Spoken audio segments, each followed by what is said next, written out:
જય માતાજી મિત્રો, હું અત્યારે ગાડી ભરવા આવ્યો છું. એટલે મારે આ ફોનાનું તો જેવું દેખાય છે એ પાકડું સહિત થઈ ગયું છે.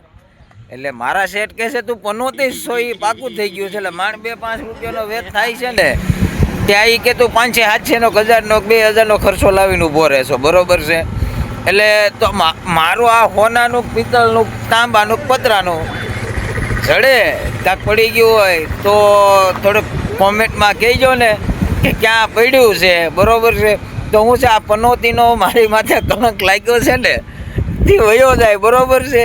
કારણ કે હું આમનામ હવે એવું થઈ ગયું છે કે એ કે તું કાંક ને કાંક નવું લાવીશો.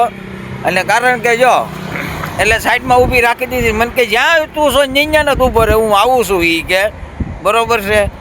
તો થોડીક દયા આવે તો થોડુંક કરજો ને કાંક, કારણ કે માર ભેગું થાય છે ને તે કે તું ઉડાડી નાખે છો એ કે. તો આવો ને આવો તમને સારું લાગે તો એટલી સહાય કરજો કે મારા ફોલોવર વધે એમ. તો બને એટલું તમને દાંત કઢાવવાની કોશિશ કરીશ એમ. જય માતાજી, જય વેલનાથ.